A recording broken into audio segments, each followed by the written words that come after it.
Two. And we are live. What is going on, good people? We got a surprise Saturday edition, June 24th, 2023. The SMT podcast. We are live. And what is about 9 p.m. Sorry about the lateness. Apologize for that. Had a little situation, but we here. And we're gonna be hanging out. We're gonna be talking devices. Obviously, if you're here in the live edition and you want to chit chat, we'll be looking at some of your comments, answering questions if you guys have them. I think I have the right person for the show because I've got a little bit of excitement about some hardware that's up and coming and some stuff I actually want to check out and add to my, hardware repertoire. I want to start experimenting and doing some different stuff with content creation, and I'm thinking about getting some new devices. So, Mr. Wade Watts, welcome to the show, man. Tell him who you are, Wade Watts. Tell him who you are, man. What's up, everybody? It's channels bite my tech, so you guys may know who I am. I kind of just keep the name out of it just in case type scenario, since I'm being watched. Yeah, so we'll be talking about some stuff that shouldn't get you into anything, man. It's Tito. Yeah. Yeah, no worries. I have to do that now. I know, man, but it's all good. We're gonna be talking devices, so it ain't gonna be much of an issue. Sweet. Yeah. So check this out, right? I just got a few things I want to share. So they'll be up on the screen for people who kind of like pop into the live chat, in the live, and they don't know where we are. We're just kind of like mid conversation. Mm-hmm. But the first thing I want to discuss is the Google Pixel tablet, right? Oh. I used to be a big fan of the Nexus tablets. You remember those? Oh, yeah. Okay, so I had like the Nexus, I think it was the 7-inch version, right? The Nexus 7. I think it was HTC made, and I really liked it, man. And then it got old and the software got buggy, right? And like the interface, the UI, the experience of scrolling and everything, it became unbearable. So I kind of like just walked away from tablets. Mm-hmm. And my family, they do like the whole Apple thing, right? So like the wife, my kids, it's Apple stuff. It's the iPad, it's iPhones, it's iMessage, and FaceTime and all those things. So I'm really in my own world when it comes to Android within my family, and I'm really thinking about this Google Pixel tablet as an option to add to my repertoire. Now, for me, it's not going to be something that I give to the family. I'm actually thinking about using it as a productivity tool, right? So what I want to do is, and kind of the way I envision using it is obviously for media consumption, right? Getting the extra screen real estate and stuff like that. Mm-hmm. But I think more importantly in how I want to utilize it is I want to get a stylus, obviously get some decent video editing apps. And I think what I'll do is when I'm recording video content out in the field, when I use phones, using nearby share, transferring files over from my Pixel, to this Pixel tablet. So go from the Pixel phone to the Pixel tablet and then do all my editing, rendering, uploading that way. And it doesn't have to be cellular. It could be Wi-Fi because obviously I'm going to probably do it at home. And if I ever had to do it on the go, I could just make a hotspot. Right. I can probably, find an ultra wideband mmWave node nearby, post up, run a hotspot, and get the job done. Like if I really, really had to. The one thing I kind of looking at here is I'm looking at pricing. The tablet comes in at $500. Yep. So it's not cheap. It's not expensive. iPads are typically, I think, more expensive than this. I think maybe there are some entry level versions of iPads that kind of come in at this price point. But it's not a cheap device. Seeing that it is, going to be Wi-Fi, but it comes with a charging speaker dock, which is kind of a cool feature, right? So that docks the hardware and adds a secondary use case or use purpose for it, So that's kind of how I envision using it, Tito. That's how I think I would be utilizing it as a productivity tool, and that's kind of where I am with it. Are you excited about this device? Are you interested in it? Do you want one? If so, how do you see yourself using it in that case? No, pretty much. You just pretty much hit like the nail on it because like when they finally announced it and we knew that the Pixel tablet is actually a real thing that's going to come to us. That's how I envisioned using it and wanting to pick one up was I mean, like I do my editing on the fly on the phone, and it would be more easier for me if I have more screen real estate to kind of mess around with for like the different apps that I use, like Power Director or CapCut, and it would just make it so much easier with a larger display to be able to do that. So that's initially that's the reason why I was going to go for it. Besides media consumption, YouTube and stuff like that, or even just playing games, like running emulators on it and kind of pairing my Stadia controller on it, was the other thing that I was going to do with it. But mostly my interest in it was basically just to make content and make it easier to edit, because with all that screen real estate, it would be a lot easier. So we kind of had the same vision for it, pretty much how we would use it. Now, there isn't like an official pencil that comes with the tablet, from what I understand. No, I didn't hear anything about it having it. I'm looking for one. Just it'd be like finding a really good stylus, right? Yeah, if you want to use a stylus, yeah, then it's finding a really good stylus for it. I mean, I use my fingers, so they work out just fine. Yeah, I think I would invest in some kind of like a really nice high quality stylus, and kind of dedicate that to the use case of the tablet. So setting it up on the desktop, or getting up on a table, sitting down, doing the editing, and just doing that all secondarily. Because here's the thing, like the phones have great hardware. They're very capable. They're powerful, but like there comes a point where like battery limitations, right? Yeah. Like you start rendering, editing, uploading. I mean, your battery life is just you're like, yeah, you lose like 1/5 of the battery capacity just editing and uploading a video. Yeah. So and we're talking about 4K content here, right? And the apps are great, stuff works, and like I said, the phones are powerful. They got plenty of horsepower. But I just feel like if you're going to have the screen real estate, the larger battery capacity, and just that form factor, I think it lends itself to a more comfortable and enjoyable editing experience as a creator. And the fact that it's still portable, it's still in that size, the ability to kind of move about the house and put it in your bag and take it to work or something like that. Like all that's possible. Yeah, for sure on that. Yeah. So and don't forget like Google's software features. They're going to be very nice on this thing. Oh yeah, especially for what it's packing in it, and of course, Google shifting towards implementing more AI into things. So I can only imagine, like with Google Photos and everything else, what you can do with this. Well, once we get more AI involved. Yeah, so I really do like the concept of this. I've been kind of waiting for a tablet for a while to go with my Pixels. I kind of have really watched what Samsung has done over the years. I think they've done a nice job of building a hardware ecosystem. Yeah. And then the apps to kind of like, really make those things productivity tools. And this is something we're going to talk about here on this next story. But the fact that you can multi-purpose these devices for other things, and Samsung with DeX. Yeah. Does that become options with these types of devices? I really like the concept. I don't know what people think when they think of tablets. I don't have like my pulse on the people's perceptions outside of the iPad, but I don't want to edit and record video and render it on an iPad. I really don't want to do stuff with Apple device. Like I have an iPhone for cellular network testing because I feel like their eSIM situation is really good. It's reliable, activating SIMs and stuff like that. I think the video recording on iPhones is great. I still prefer my Pixels for just because it's my favorite, user experience, but I don't want to live in the Apple world.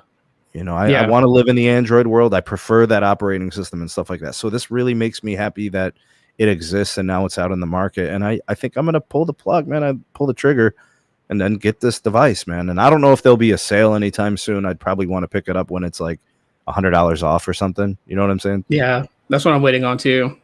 I'm waiting for some sort of sale to come on it. I mean, I'm figuring that there might be like at least towards the end of summer, maybe like a back to school sale on it. I don't know, because Google's been, but like Chromebooks has been put in classrooms and stuff like that. So I don't know, maybe they might be nice about it and put this thing on sale, maybe like 100 off. That would be sweet. 150 off would be like excellent.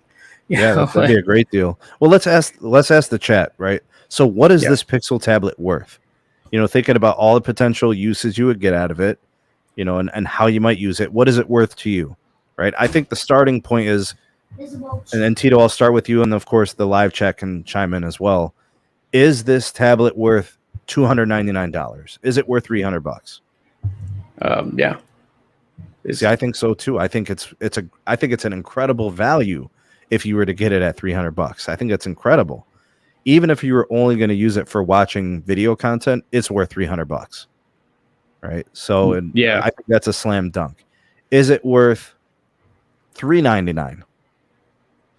With higher storage capacity, yeah, I would say that. Okay, are we at 128 or 256? I'm saying at 256. Okay, so at $399 at a 256 gig storage, it's worth it. Mm-hmm. Yeah, I agree. I think $399 is good.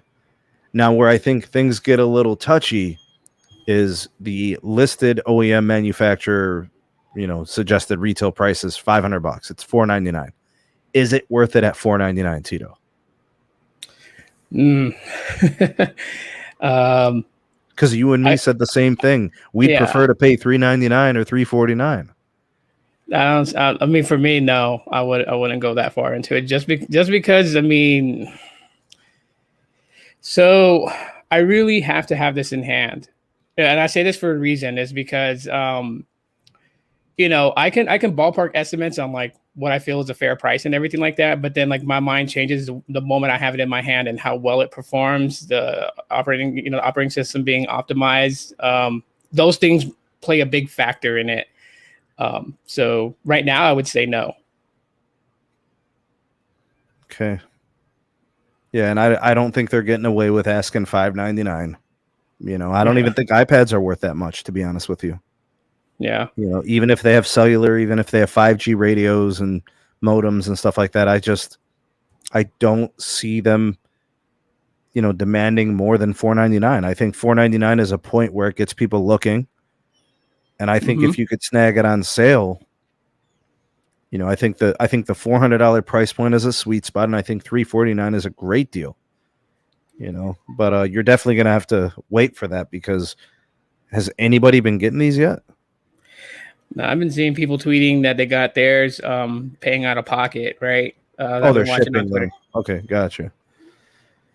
Yeah, I think the value proposition at $499 is flat. I think sub $499, you can feel better about that purchase. Yes, especially since it's like, to me, it's because their first crack around, right? They haven't really done a tablet since, I think it was the Nexus 9 or Nexus 10 was the last tablet they did, and that was it.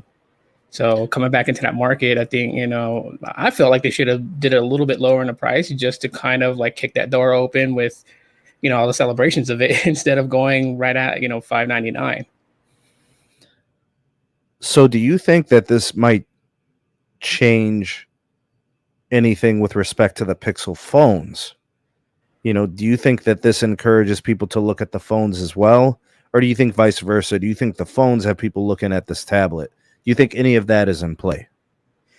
I think it does, only because at this point right now, when we're looking at just Pixel as what it is developing a pretty good ecosystem, which was one of the key things that like most people were always using, right? Like they were like, Apple has a really good ecosystem, from their MacBooks, their iPads, to the iPhones, to the Mac computers, and how they play well together. So we're kind of getting that same thing here, with the phones. Now we have a tablet, we have the Pixel Book, we have the Pixel Watch, we have the earbuds, and they are playing well together, almost in a smoother fashion as what would be on Apple, which is I'm very happy about, because all they need to do now is tweak a little bit more of it and get it more seamless to where things just play so well together. And then we got a real solid ecosystem on the Android side. Yeah, things are looking pretty good.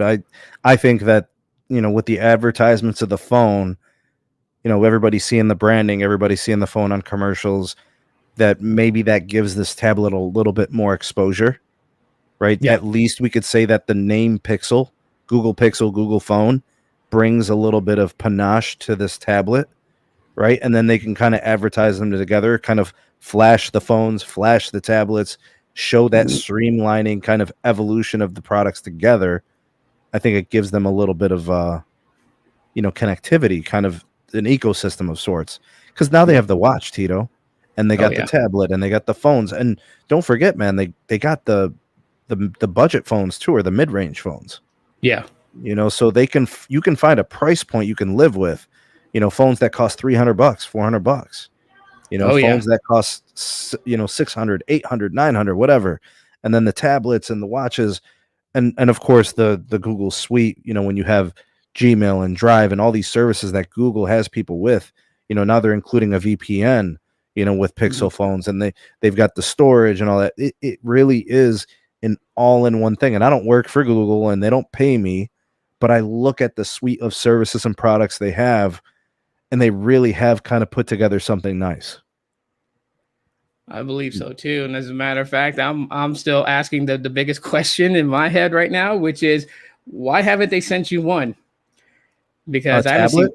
Yeah, I haven't. I mean, that was a discussion I was having on Twitter earlier today with other people that's part of Team Pixel. They're all like, they didn't get nothing or no email or anything. I'm like, why not? Like, this is the perfect time to utilize all of you. And because when you have more people kind of showing how this works, I mean, everyone thinks differently, right? Like, there's probably someone out there who would think of this tablet and use it in a far different way that's very beneficial to people that I didn't think of. And if they make a review on it and they talk about that, right, that's more people getting wind of it. So why isn't Google sending anybody this? That's my question. I haven't seen or heard of anyone with the tablet yet. I haven't been notified of anything from Team Pixel. I would love one.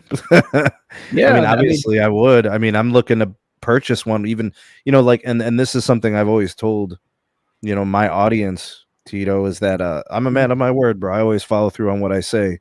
And, I told people last year, if Google sends me a Pixel 7, I'm buying the 7 Pro. And if they send me the 7 Pro, I'm buying the 7. And that's what I did. Yeah. Right. Because that's the experience I like and enjoy. And I get it. The Samsung Galaxies are more powerful, and the Cellular is a better situation and, better performance and stuff. But it doesn't matter to me because I look at it as a total package. I look at it as an experience. So, if it means I'm going to get 10% less horsepower, but I'm going to enjoy it 100 times more, then what does the horsepower really mean to me? That difference, that small difference, didn't do anything for me. Right. So, I followed through. I did exactly what I said. They sent me the watch. I love it. I use it all the time. I think it's really good first effort at a watch. I'm excited for the next generation, hoping they bring a slightly larger one with a bigger battery. Yeah. Right. And lot more screen real estate to be more interactive with the apps and stuff like that. And look, that all comes with the territory of having a new product. Right. So I don't evaluate them like I would like with the iPhone and the Apple Watch, which has like 8 generations of watches now at this point. Yeah. Right. So my standards, my expectations are slightly different, but I'm realistic. Right. They have to show market improvements, and they have to show the evolution of the products and their capabilities. So next generation, it's got to take a big step, a big leap forward. Right. And so we'll have Gen 2 of the watch. We'll have the Pixel 8 generation, which is supposed to be really good, a new tensor chip. We'll probably have incredible cameras again, and better battery life, and better cellular. And, it's going to be, third generation of their in-house SoC, right? Yeah. So the AI piece and all this thing, like, the future is bright. I think Google's doing a nice job. They are. I'm actually, I've been like happy the last couple of years, the direction that they're going. Like, I know some people disagree with me, and they do on social media, because I think like the perception of the tensor chip, like everyone wants it to be as powerful as Qualcomm, which is the reason why that most people will say, why don't they just go back to Qualcomm? But I'm looking at it from a different perspective. Like, I know that their focus is AI, so they're not looking to be like the ultra powerful chip. They're looking for a smart chip, something that can handle its AI system. But then on top of that, by them building in-house means that they're not having to buy additional parts to have put into their phone. They're making that chip in-house, keeps the price low. So with these decisions that Google's making, that's where I back them on it. And at the same time, too, just watching all this just evolve to something good. Like, I love the Nexus brand. I agree with people when they're like, Nexus was amazing. Like, yes, it was, but I also love what Google's doing here. And I'm glad they finally have a direction. Like, they're no longer kind of taking a back seat to everything. They're now going forward, including advertisements on TV and on streaming apps. And then you have their trolling videos lately, their best phones forever, kind of like a hit right at Apple. Like, I'm happy for them. They're taking that chance. And that's how they're going to gain more people to kind of take a look at them. They have to just strap their balls on and just go in and stand behind their product. Otherwise, if they don't stand behind it, then why would anyone else? The way I look at it. Yeah, here's a comment about the tablet. Chuck says $300 max. So he's kind of I think lowballing a little bit. I think it's worth a little more than 300. I mean, if you were to get it at 300, I feel like that's an incredible deal. Yeah, if you can get it at that price, that'd be awesome. What do we have here? Artist Dream. I would say it's in the ballpark of 400 to 500, and that's kind of where it is. 600 and over seems a bit too much. I agree. I agree there. Let's see here. Don says it might be worth $499 with cellular. Maybe. Yeah. I still don't think that's a deal breaker if it doesn't have it. But like having a cellular model makes sense. Yeah, no, definitely. Oh yeah, you could be very productive with that with cellular connection because you'd be on the fly with that. Yeah, and if it could, you can fit a larger battery, so hotspotting from it becomes a legitimate option, maybe for some other devices too. Yeah, see, that's something I didn't think of right there. I'm saying, and dealing with heat and stuff like that. Denny says $499 is iPad money. Yeah. Blind G Tech was invited to Pixel Superfan. Nice. So he's got those emails, which is pretty cool. Yeah. YouTube Experiment says, has anyone tried any of these phones from Unihertz? I've never heard of that brand personally, so I couldn't comment to that. I've heard of that. They're like they're capitalizing on the BlackBerry fan market, so they have solid QWERTY keyboards, and they're supposed to be really like ruggedly built for just whatever you do out there. So I've heard of them. They're all right. Robbie says, I'm happy with my Samsung Galaxy A54. Yeah, it's a good phone, man. I think people have been enjoying that LCD display, but it's pretty tall and pretty large. People are digging those phones. Yeah, I saw my A53. He said I would place it in line with entry iPad. That's where I get the 300. Is that what the entry iPad is? $300? I'm not sure. I don't follow on iPads very closely, so I don't know where the market is. I don't pay too much attention to it. I mean, we bought my older daughter, an iPad a number of years ago, but it's not something we reinvest in. We bought it for her, several years ago, and she can use it until the thing stops working, And then after that, we'll replace it with either another one or who knows, maybe a Google tablet. I have no idea. Yeah, he says it's about 300. So maybe that is the sweet spot for like an entry-level Wi-Fi with 128 gigs of storage or something. I don't know. Because, that's the thing. It's like the bill of materials. It's the storage, it's the processor, it's the display. It's all those things, the hardware that goes into the devices that make them cost what they do. Because no OEM is just in business to just give stuff away, right? They're in business to make profits, and we get that. Oh yeah, for sure. All right, Tito, next story. The Google Pixel 8 could match Samsung's productivity chops with this underrated feature. Do you know what this is talking about? I haven't kept up with news lately, man. Like I've been kind of going back just a little bit because I don't want to be underwhelmed when it releases. But I mean, we're talking it now, so go ahead and lay it on me. All right. So the way I envision this, based on what it's talking about, is and it says the Pixel 8 might support DisplayPort alternate mode. Basically, what I think this sounds like is it sounds like DeX. Really? Right? Where Samsung converts their phones, like the if you have like an S23 generation phone or an S22 generation, I think it actually goes back to the 21 generation, where you can basically you dock your phone. The phone is the brains of the operation, but you you turn a large monitor into the display of the device, right? So Oh you have yeah. basically Right. created like a desktop version of your phone OS and experience, like all your apps and stuff like that. So look, if it Ooh. had this feature, I think that's very cool. You know, and some Yeah. people say, "Oh, you know, well, they're copying Samsung." Like, so what? You I know, mean, they're working hand in hand and together. People don't know that Samsung and Google's actually like partnered now with a lot of things. So it wouldn't surprise me that Google gets this. It just doesn't. But if it is, oh man, like the possibilities, man, the possibilities here. I'm already starting to think of it in my head. Like if I could dock my Pixel 8 and use it kind of as the brains with my wireless, with my not my wireless, but my monitors, and be able to be that's whoa, hey, ideas. Oh my god, ideas. yeah, Oh, because I'm what getting I imagine excited. is, you know, you get a mouse connected. You know, Yeah. like, do you really, if the SoC, you know, and the storage and all these things are high level, why Mhm. can't it be used as a desktop? Yeah. You know, and Hey, that's why can't the OS be smart enough to change the entire format of the layout of the phone on the user experience on the UI? Like, put it into desktop mode. See what I'm saying? yeah, no, I get what you're saying, man, because there's so much okay, so like Change the so much app so much layout, possibility. Wow. change the mode.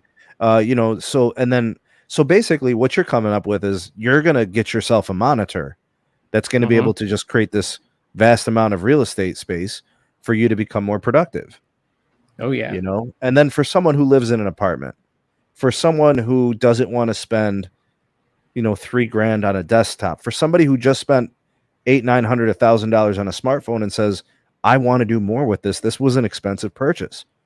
Yeah. Like this is part of the uh, proposition. You know, hey, you can spend $900 on a Pixel 8 Pro, but look at what it can do. It can replace your desktop. And I'm not saying like official replacement. Like it's not going to become the replacement for your work desktop, Yeah. but it becomes a usable desktop alternative for someone who otherwise didn't have a use for a desktop.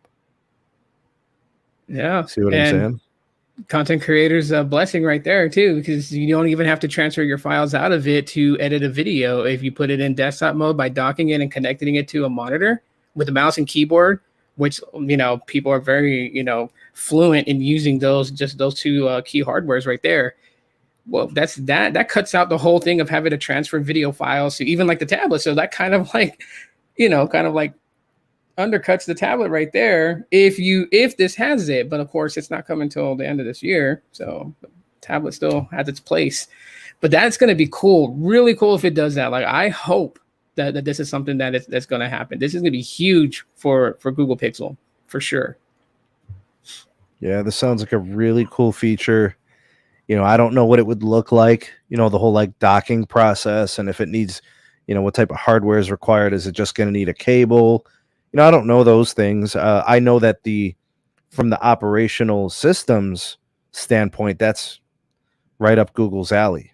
You know, uh, you know, you're talking about maybe a Bluetooth keyboard, you know, stuff like that. You start to look Yeah. at accessories, you know, and then you could start incorporating, you know, more of the accessories, right, Tito? You start talking Pixel Buds, you know, Yeah. and all these other things. They have they have all these little connections, right, with all this hardware, software, apps, programs, and the name recognition in Google. So they have a lot of potential of what they could do with this. So this wasn't on Yeah. your radar before. No. What's just been on my radar when it came to like the Pixel 8, I mean, just the things that I just kind of looked at, took a peek at, and then kind of stopped looking at it because, like I said, I want to be excited when it comes out. I mean, hardware size is what I was looking at. I was digging a little bit more into the G3 chip. We're just looking more into that, like what their focus is on this year with the Tensor G3. Because I know that they were more focused on it being able to be proficient in AI and kind of run that really good. But now it seems like this year, like what everyone's been screaming at them for, which is they want it to be more powerful. It seems like that's one of the focuses they have in the G3 chip is making it as powerful as Snapdragon 8 series, which is that if they hit that mark, then man, more power to them. Like, they'll kind of knock those two things out the park, having a smart chip that's powerful. But even if it's not as powerful as the 8 series chip from Qualcomm, I still look at what it's meant to do, which is basically run their AI. And I'm seeing AI being implemented. Bard, Google Messages now has it. Like I posted a video where I was playing around with it between both of my phones and just letting the AIs chat with each other by just tapping them for their responses.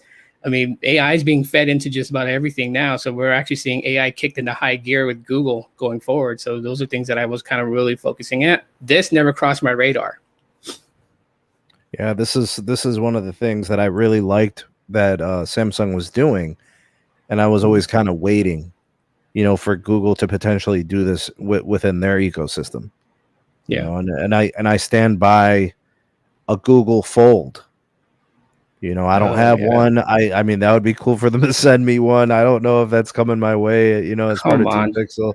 Team Pixel sends Sneed a Pixel Fold. All right. He'll do it right. He'll do it right. Send it to him. Like, I mean, I appreciate everybody. I appreciate everyone that's done that. Hashtag Tito for Team Pixel. But if I could have one wish, is Team Pixel send Sneed Pixel Fold. So yeah, he'll do it right. Yeah, because it's out of my budget. No, I'll make no qualms about it. There's no realm or universe where I can afford to spend $1,800 to $2,000 on a smartphone, foldable or not. It doesn't matter. Yeah. The two things that I've always wanted to see them do, and it was because the Samsung Galaxy line, I wanted to see a Google Fold, and I wanted to see a Google Flip. Yeah. And I knew the Flip was far-fetched, but the Fold, I think, was inevitable. Yeah. I think that was just a matter of time because the proof of concept is happening in Asia with like 5 different brands. And then also Samsung, so it's like you got like Vivo and Oppo and like all these Chinese OEMs, which make incredible hardware, but the phones don't come here. Yeah. So you're like importing through eBay or some like Etsy or so. I don't know. I have no idea. Alibaba. I don't know where you can buy those things. I'm not in the market for it because it doesn't have band support here, proper band support. So I don't live, I'm not in it that deep, but when Samsung did the Fold and Samsung did the Flip, that was what I was looking for from Google to have the answer. Was I want them to have at least the Fold, even if I can't afford it and I don't get one myself, I wanted it to exist, as a competitor, because I always felt like they would do the software better. I always felt like Google would make a UI that would be better, an experience that would be better. Yeah. I mean, that was the whole point of Android 12L. If anyone remembers that, when that came out and people were like, well, what was the point of Android 12L in Android 12? And of course, the L stood for, for it being larger. Basically, it was Google that was stepping in and trying to make Android optimized for, a larger display, but for one that would fold to a smaller display. And that was the whole point of it. And since then, they've worked closely with Samsung to be able to optimize Android for Samsung's foldable. So the kickback return for their work in helping that was that, the foldable technology was kind of like bestowed upon Google to do it and make their own. And so, I mean, like I said, Samsung and Google's been working very closely lately, and it's very interesting to see what they're coming up with. But the Fold, I'm glad it exists. All right, so John from JCWS Wireless Tech, appreciate the comment. He said Pixel Fold more than iPhone price. 2 very different products, right? Yeah. Pixel Fold, I mean, the bill of materials on that thing is probably $1,500, first generation build. Yeah. Right. It's probably very expensive. So an iPhone costs Apple like $300 to manufacture, maybe $350 for an entry level iPhone. So we're not even comparing apples and oranges here. And I'll be honest with you, if I have $500 to spend, I would rather have a Google Pixel 7 than an iPhone 14.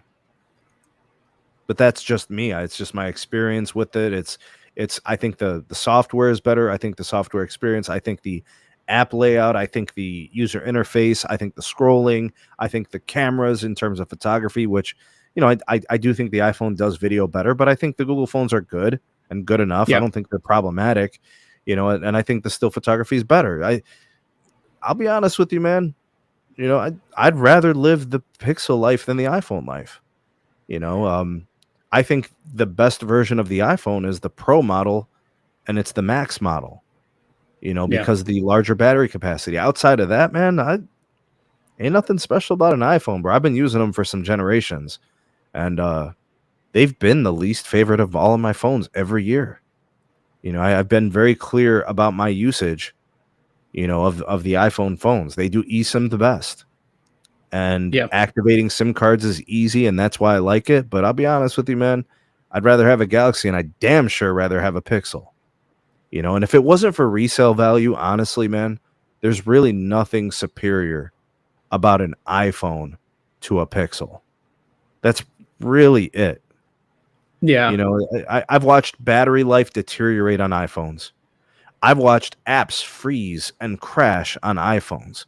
The things that some people say about like it just works. No, it doesn't.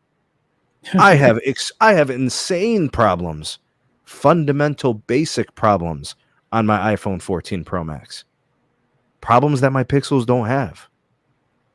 Now my Yeah. Samsung Galaxy S22, that thing is a jittery, cluttery piece of junk. All that horsepower in it is nothing but a nightmare. Absolutely problematic. But like I said, when it comes to the eSIM profiles and those activations, nobody does it better than Apple. Yeah.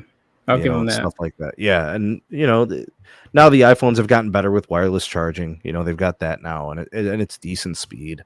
The displays are really nice now, so they've caught up in those respects because those were some serious shortcomings compared to Samsung, for the longest time. Yeah. But I I mean, think that conversation about like how the iPhone just works, hell to the no. No, no, no, no, not true. That stuff needs to stop.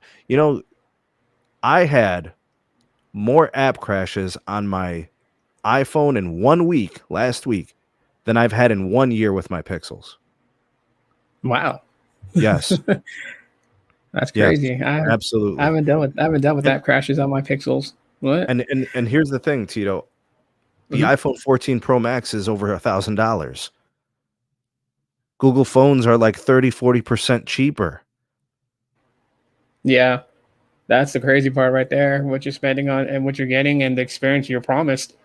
I mean, it's And that's the thing that drives me crazy is, I went into the whole like iPhone experience, like because I never used them. I fixed them. I was repairing iPhones forever, and I was fixing displays and, swapping out batteries and charging ports, and SIM cards weren't reading. All types of stuff would happen with them, oh but man. like Carlos is like, no, try this iPhone and stuff. And it was cool. I think it was a 10s Max, and it actually wasn't bad. Right. I Yeah. was like, oh, okay. So basically the only problem I see with it is that it's an Intel modem. If it had a Qualcomm modem, it'd probably be a different ball game. Right. And Yeah. then in the iPhone 12 generation, after I tried the 11 Pro, I was like, okay, this is good. And then the iPhone 12 generation, it came with Qualcomm and it was much better, but the battery life was atrocious. So then in the 13 generation, I was looking for the improved battery life, and it came. It was better. Yeah. Right? 5G modems improved and stuff like that. So it got better. But still, I cannot definitively say the asking price for the 14 Pro Max is worth it. Right? It's just Yeah. not. It's priced very expensive, and I know people love their iPhones, but dude, like you'd probably be better off buying a 13 Pro Max and saving a few $100s. Yeah. Oh yeah. No. I guess for me on the reason with Google Pixels and Android, I guess I would put it in from my perspective and what keeps me or why I chose this is not customization as far as like wallpapers and all that type of stuff. Like that doesn't really matter to me, but it's open source.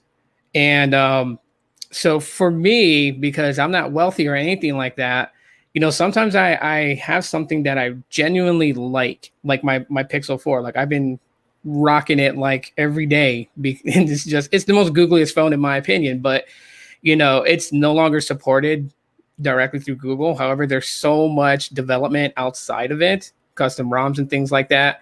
And then you also have like, the Project Fuchsia OS. So I'm like really heavily interested in trying that and putting that on my Pixel books as like a dual boot mode to boot that in and kind of just, get a feel for how that's going to go and see where Google envisions of like just if they're going to kind of merge Fuchsia OS into Android, run them separately, like what their intentions are, because it uses a totally different kernel system built by Google.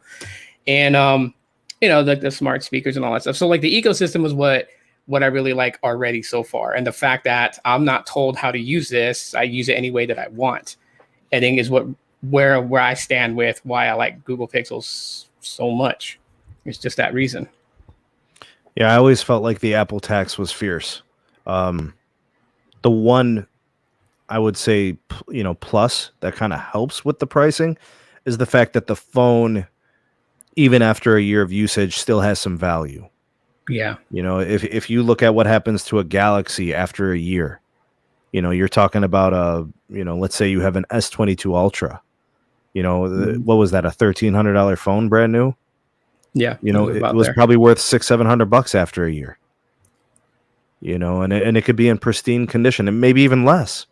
I heard about some trade-ins for like $300-400. Oh yeah, I was seeing that on Twitter. Yeah, so the Samsung Galaxies don't hold value. Pixel phones are worse. Yeah. Oh yeah. If you bought a Pixel 7 Pro, or no, a Pixel 6 Pro, which I think came in at $900, right, Tito? Yep. Was it even worth $400 after a year? No. So it couldn't even retain 50% value. So, and then on trade-in, it might have been worse, $250, $300. I think I went just to check out what the S23 was going to cost me on a trade-in. So I put in my Google Pixel 7, which I spent, I don't know, I got a deal on it. I think it was like $400 on sale or something, $450 maybe. I don't remember. But I think the manufacturer retail price is $599. I got it on sale.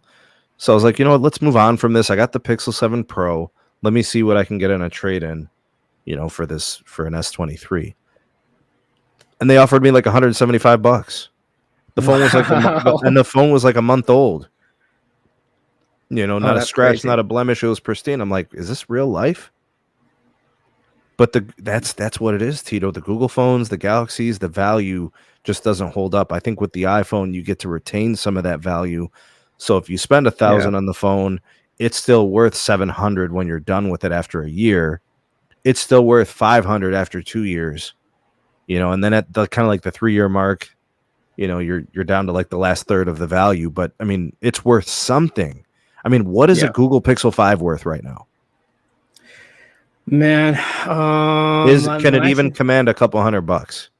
No, I think like the highest I've ever seen it for resale or like anything like that was like 150. They just don't have value, man. Yeah, and that's really kind of pushing it there. I mean, it's a win for me though, because when people want to sell their old Pixel devices, like I know there's a guy that was selling like a Pixel 6a for like $110. I was like, okay, I might grab this, so it kind of benefits me if I want to grab it. But yeah, I definitely understand what you're saying, that the resale value is just not there. Yeah, and I'm looking to this next generation of Motorola Razr. I'm really excited about that form factor. As a foldable, because I don't think a foldable is, or I should say a flip. I don't think a flip is coming from Google, at least not in the next year or two. So I think I want to take that plunge, and I would prefer the Moto version of a flip than a Galaxy version of a flip. And because I was just talking to Carlos about this. The outer display on this new Razr is so nice, dude. Oh yeah. Let me go ahead and let's pull up a picture. Moto Razr, is it plus 5G or 5G plus? I don't even know. I'm seeing plus because I saw Los's tweet on that and I was like, wow. Okay, so it's called the new Razr Plus, and the advertisement is flip the script. Okay, so Artist Dream says, love Motorola. Razr Plus has me interested, according to Chuck. So here's that phone, and I'll see if I can increase the size a little for you guys here. Let's do that. I'm gonna blow this up. Let's get us out of this. You'll see that when it unfolds, it basically, or when it unflips, it basically just looks like a long display candy bar phone. Yeah. But when it's closed, you kind of have like, I don't know, it looks like maybe a 2.5 or a 3-inch display on the front, so you wouldn't have to flip it if you didn't want to. Yeah. Right. So if you could interact with your Gmail, if you could interact and you could watch a video without unfolding or flipping the phone. You know, like if it, let's say Tito was on a podcast, right? Tito did a podcast. I don't have to open it up to run the app. Right. It's just Tito talking, you know, he's hanging out in his room or whatever. If he's outside on the patio, he says 3.5.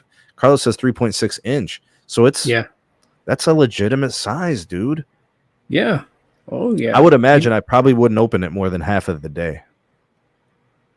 I think what attracts me about this particular phone itself is because when I first saw it, when they were first talking about it, and then before it was like, you know, released to get, and I seen the display, like there's a phone from way back in the day. Maybe some people on the chat might remember this phone, but it was from LG, and it was the Lotus, but the Lotus 2 that had the touch resistive front display. It kind of reminded me of that. And when I had that phone, like I enjoyed that phone. So just this right here, and I'm looking at it like it's got that outer display, exactly what you said. My first thing that came to mind to this was like, if I wanted to record video with the outside camera, like I have a perfect viewfinder. I'm not looking to the left. I'm not looking cockeyed or anything like that, because I'm trying to, you know. Well, here's the crazy thing, Tito. The front cameras when it's closed are the back cameras when it's open. Yeah. So you're going to get the best quality imaging, whether you're doing video or you're doing photography, right? So it's like, yeah, man, this is pretty cool. $1,000 though, Tito, right? So, you know, it's in the premium territory. I don't care what you get, but when you spend $1,000, that is premium on all definitions, right? Yeah. Because right now that's flagship pricing, right? $800, $900, $1,000. We're talking about modern day flagship prices. People are probably going to be trading in phones here, right? They're going to take their old device and trade in. I don't know what type of value, you know, Moto is doing. In the past, they haven't even done trade-ins. So to me, I don't know if you'd have to trade in with a carrier deal. Oh, you know, I don't know. Let's see here. It says, okay, so I picked unlocked. All right, and it says get up to $650 on a phone. Let's see. Yes, I have a phone to trade in. All right, let's do Caterpillar. No, I'm just kidding. Let's put in a Google Pixel 7. And it says variant. Let's do 128. Select yes. If it doesn't, okay. Touch screen. Okay. Cracks, signs of water damage. I agree to the Moto trade-in. They're giving me $150. Wow. $150 for a $600 phone. They may have just purchased it. See, they're not giving you much. Let's try. Should we try an iPhone, Tito? Yeah, let's try an iPhone, see what we get. Let's try an iPhone. Oh, come on. All right, carrier. All right, let's do the trade-in. Apple. Which iPhone do you think would be the most likely to get traded in? iPhone 12? Yeah, let's shoot for the 12 and see what we get for that. All right, iPhone 12 variant. Let's do a 64 gig other for unlocked. Yes. $150. Wow. Something tells me, Tito, like that's gonna be everything. Okay, let's try an iPhone 13.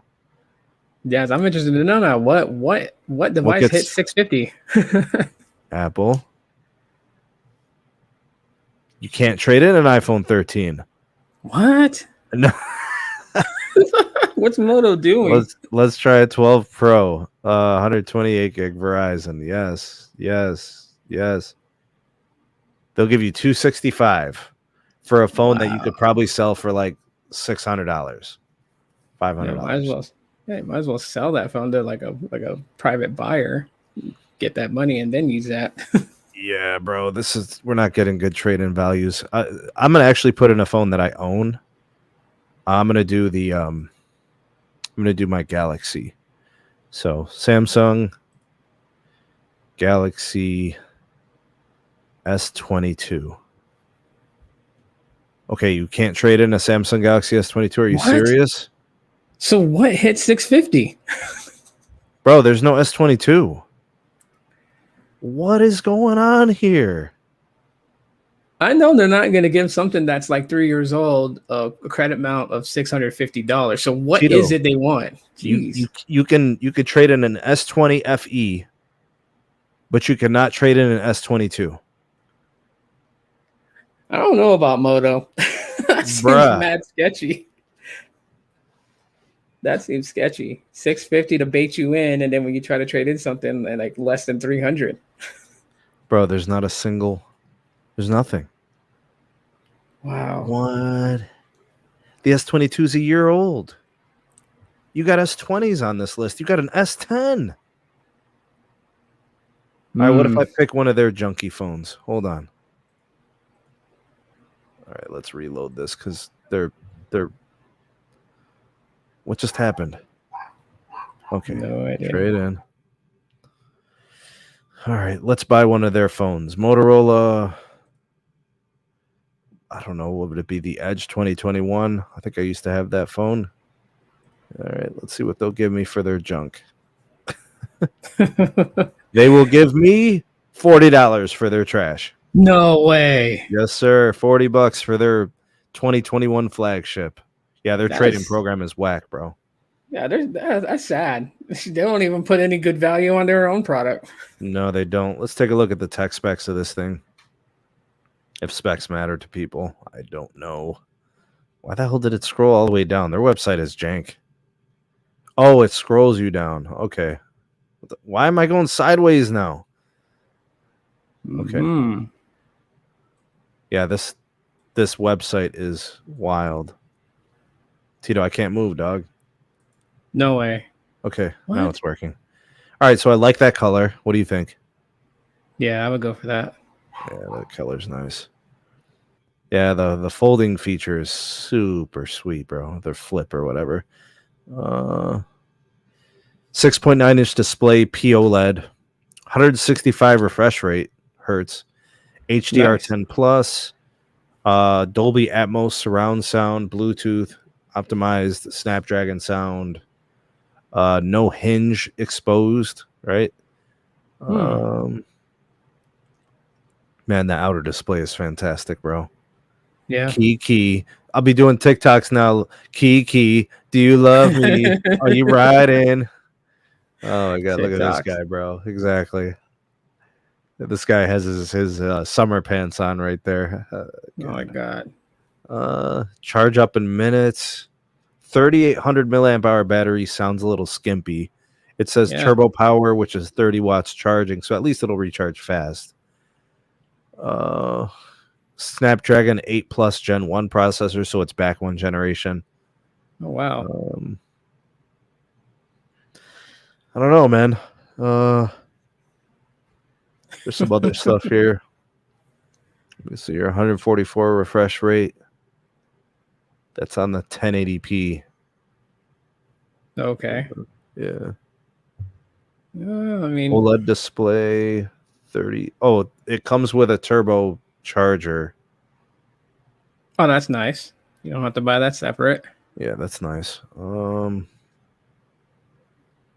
It's got a SIM slot, so you don't have to do eSIM if you don't want to. Nice. It's not waterproof. No. I don't know, man. I don't know. There's definitely some concessions you got to make, but it is a sweet phone. Yeah. And I could see myself using it, man, and enjoying it.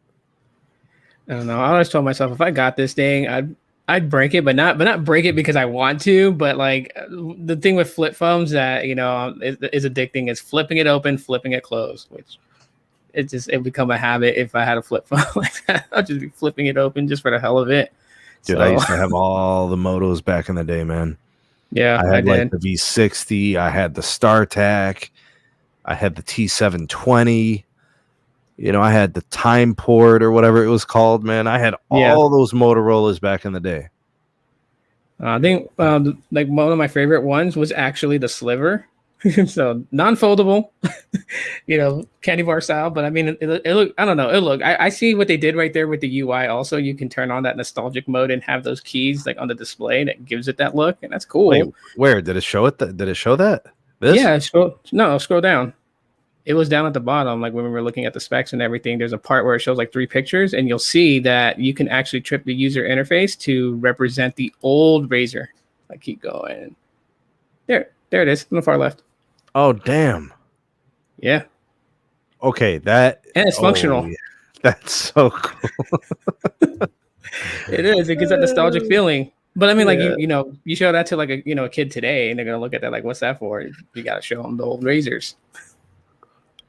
Yeah, they'd have no connection to that, man, but we'd remember it. Yeah, I think that's a nice touch. Something that Motorola was like, "Hey, you guys, remember this?" Because like Moto was just everything back then. Like I remember when the Razors first hit the market, man, it went like wildfire. Everybody I knew was like, "I got a Razor. I got a Razor." I was like, "Cool." Even when the Moto Q came out, like I had a Moto Q. I love that thing. Windows Mobile on it, like competitor to BlackBerry. Yeah, it was cool. Yeah, this thing's got some potential. We'll see if it's any good, man. Yeah. We'll see. I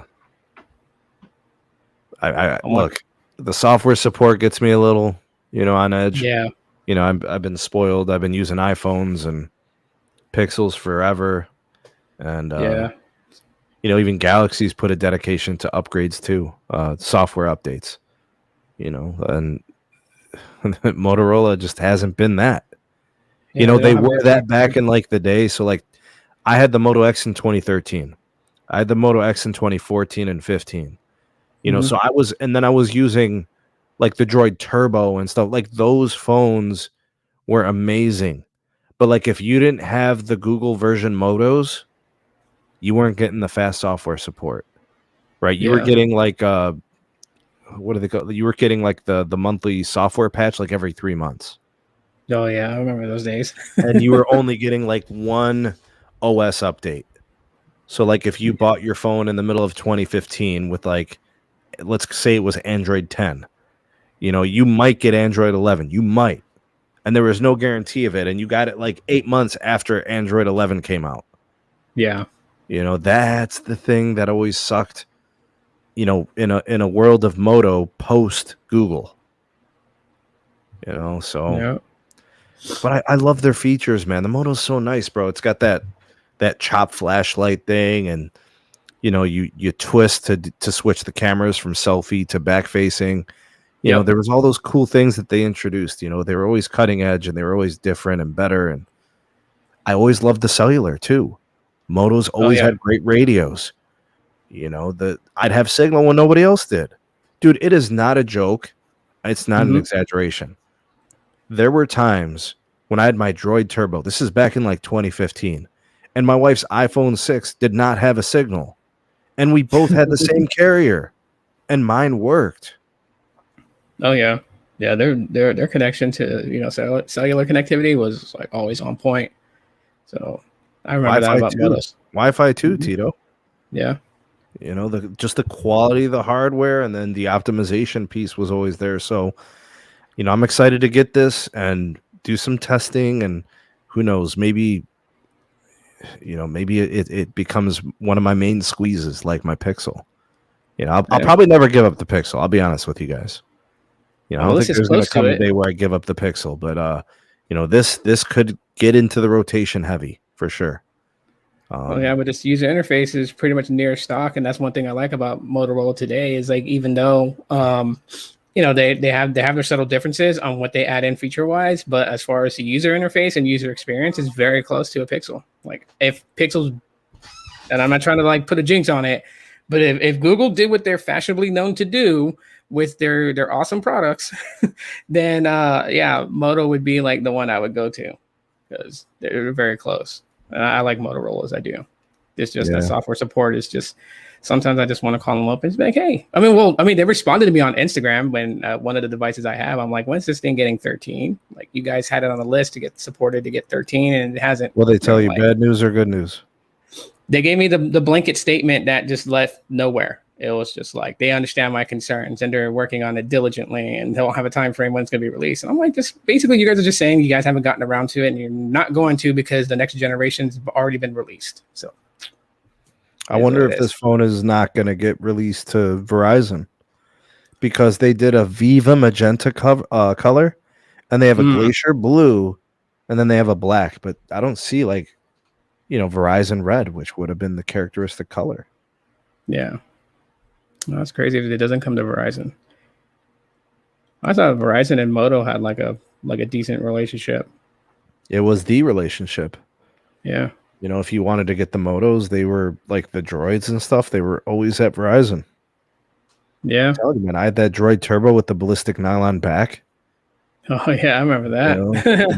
That thing was an absolute beast, man. Yeah, I think my dad had like the first gen of the smartphone Razr. So like the very skinny one with that protruding camera part. He had that and he loved it. I got to play around with it. I thought it was pretty cool, but the battery life wasn't all that great. Yeah. Damn, Tito, we definitely did the hardware thing tonight, man. We talked about our favorite phones and stuff we're looking forward to. Is there anything else that's been on your mind or kind of like stuff that's been, you've been thinking about or looking forward to with respect to smartphones or anything else? Not really smartphones, but just like something that I talked about on my podcast the other day, and just because I know that there's an aspiring creators and stuff like that, and I was double checking on it just to make sure that the changes to YouTube was actually like legit, and actually seeing it on there. So they're actually testing it. It's in what they call an experimental phase, but they're changing how you become a partner. Like the requirements is changing and it's becoming lower.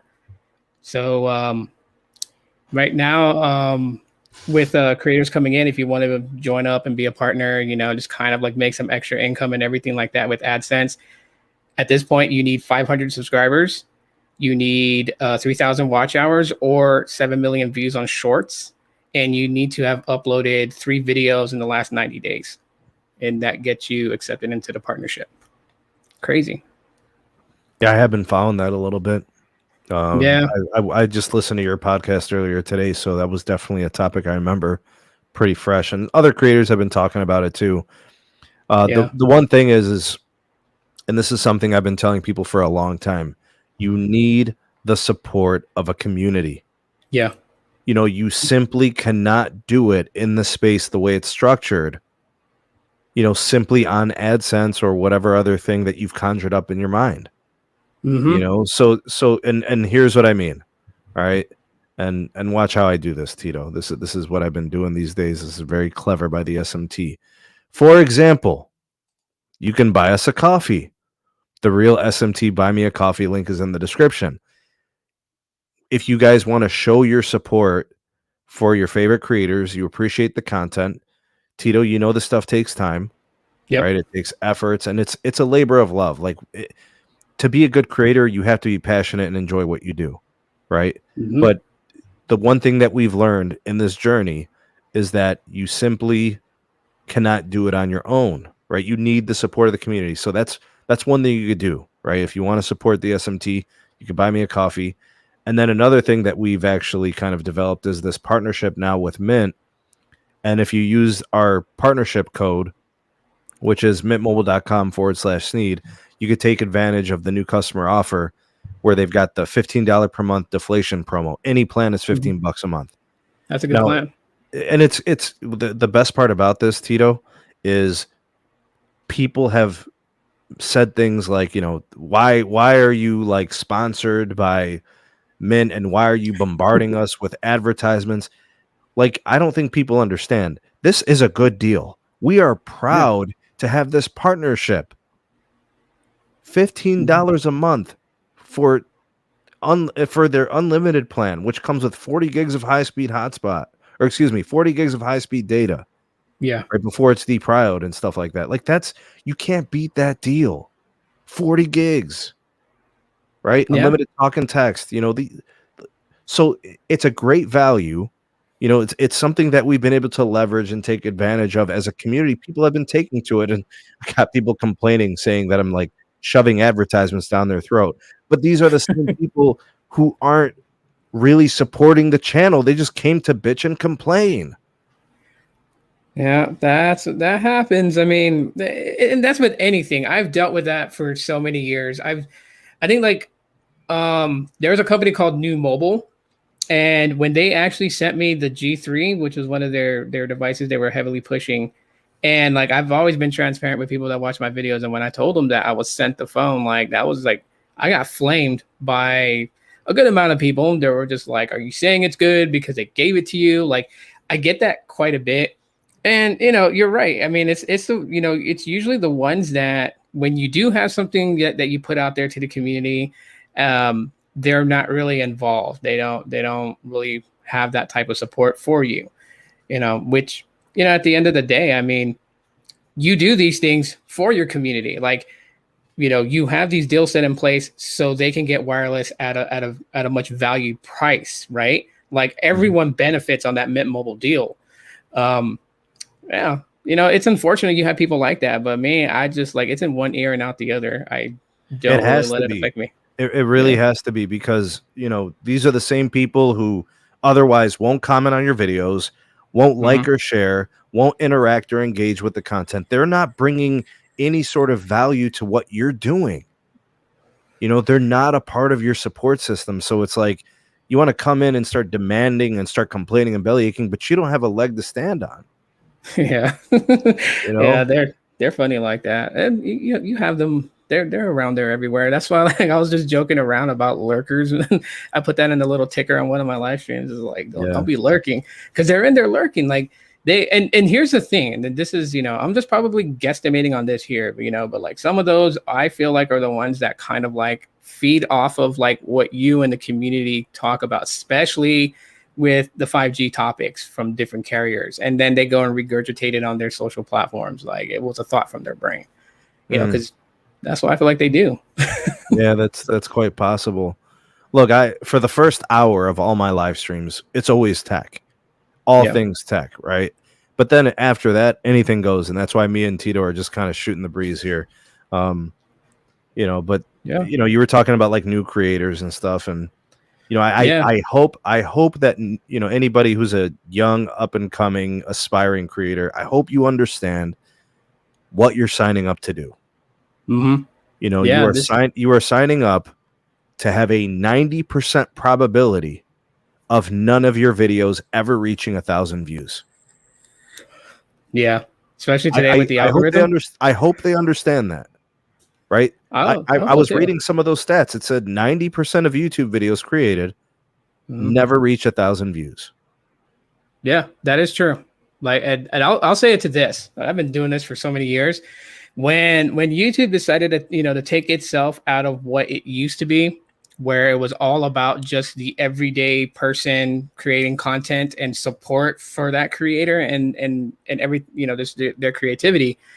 When they decided to have and people hear this a lot, but I think they kind of go a little bit overboard with it. But like when you have not so much like the larger YouTubers, but the ones that really broker brand deals with various different companies and everything, right? So they're not even just like in the tech space, but they're like Mr. Beast and all them, YouTube will back them. So this was like something I was going to comment, I think it was yesterday on your live stream when you were talking about like how does one figure the algorithm.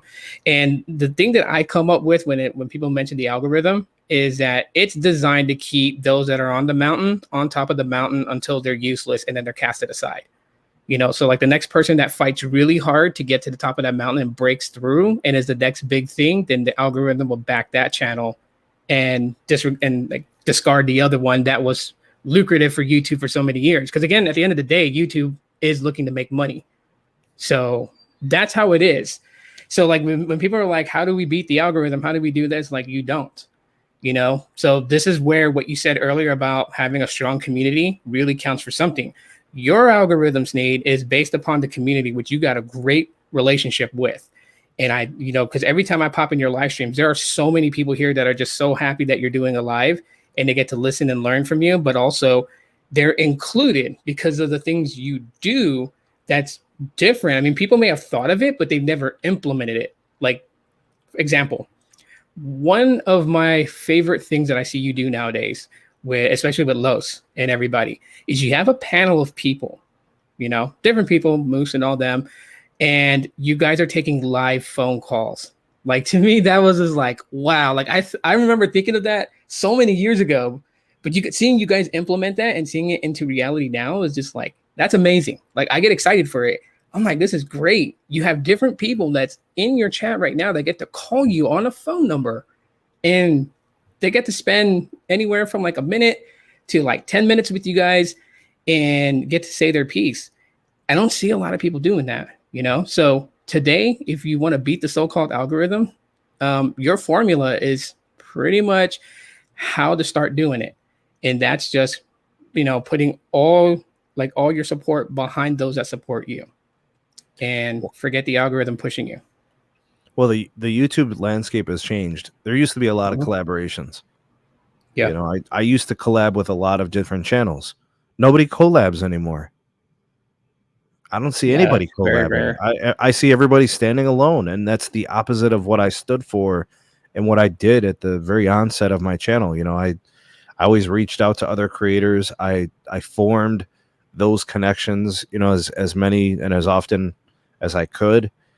And I allowed that to, you get exposure to other audiences. You end up sharing viewership, people that kind of cohabitate amongst the partnered communities.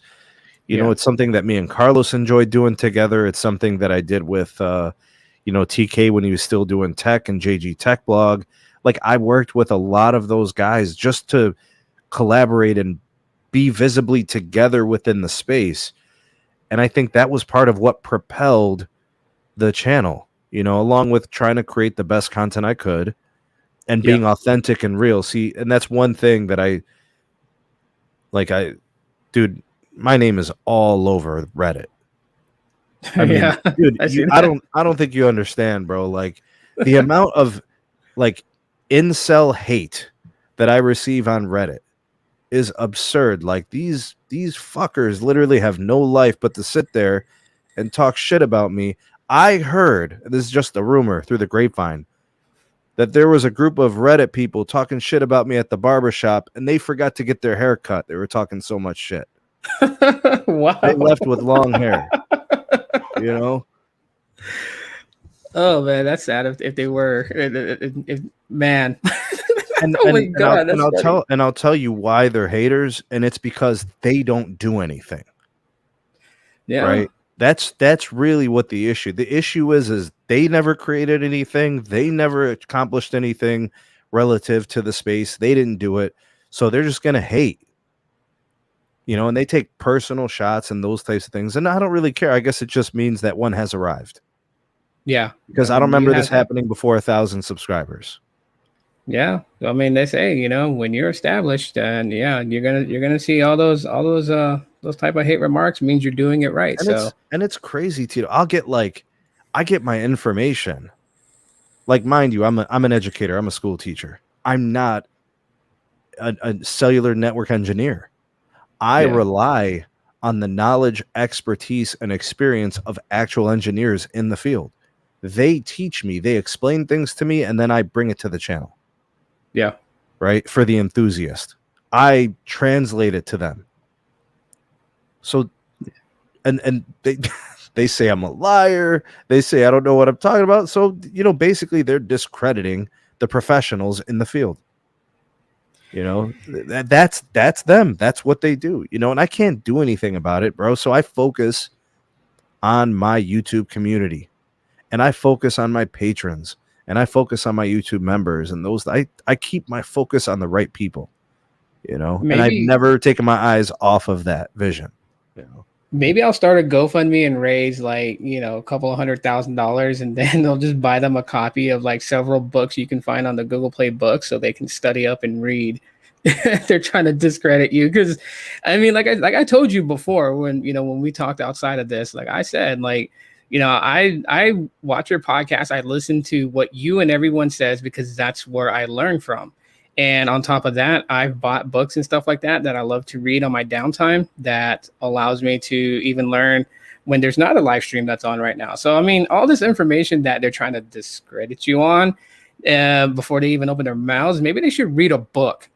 I mean, I don't know. I think that's a problem today. People don't like to read. And I think we need to implement that back in as like a, something to do, read, expand your mind, learn. Yeah. I mean, but there's so much good in the community, Tito. I mean, people got positive energy, man. They're excited to watch the content, and ask questions and offer comments and experiences. You talked about the phone calls that we do. Big shout out to Carlos for kind of facilitating that. Him and Weasel, Wes. Oh yeah. Those guys are great. And then the community itself, like with the people that join the panel, bringing together all the resources and the knowledge and the people. That's what this is really all about. And I've made sure to throw this out there all the time. It's the relationships in your life that are meaningful. Yes. It's not the things. It's not objects. There's always another dollar. You chase all it, but it's really is the connections and the relationships. Tito, I've joked in the past that obviously there's going to come a day where, the SMT retires. Yeah. And stops creating content, and I'm not saying that day's coming soon or anything. I'm not, but that day would happen. And I just want to, just make the best content I can while I'm here and while people want it and enjoy it. And I know I got their support, and they know that I'm doing my best to put it all together, and facilitate just people being informed. I think that's really the intent or the philosophy or the mission statement of the channel is helping people make informed decisions. Yeah. If you make an uninformed decision, you're going to make a bad decision. You're basically leaving it to luck, right, Tito? Yeah, I don't know if you really know this, but like the reason why I look at your community and I say that it's an amazing one. And I'm not blowing smoke up anyone's ass, so but I'm saying it like it is. So my years of being on YouTube and watching different creators and the type of support they get and how the interactions are, yours is very different from a lot of them out there. And I'm not just talking in the tech space. I'm talking like blanket all entire of YouTube, because like while you have like, you have communities behind some of the guys that do parody videos and stuff like that, or they just, they're in their own niche.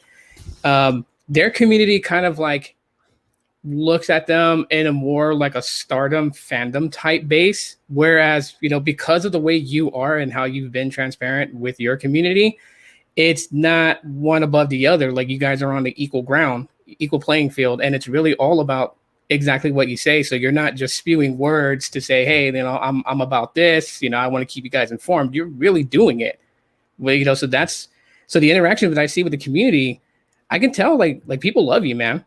They love you. They got mad respect for you. And at the same time too, they feel appreciated and respected as well. So it's a very, very rare thing to see that balance go back and forth. And I think that's what sets your community so far apart for so many out there. Yeah, I invested in the people a long time ago, Tito. A long time ago, from when I first started making the content. The day won't come where, people are going to say the SMT is a fraud. It's not going to happen. This is who I am. This is what I've always been. This is it's not going to change. There's no button that turns off and on. Yeah. I'm even like, there's no act. You know what I mean? I don't know how else to explain it. There's no show. The camera ain't rolling here. Everybody does their thing on their types of content, and everybody's got a shtick or a thing that they market and gets them viewership. Yeah. But mine has always been a small niche community that just, really intrigued and interested in this thing. And, we're going to ride it till the wheels fall off, man. And we're going to do our best with it, Yeah, Big John, it is Tito. I got Tito hanging out with me, man. Yeah.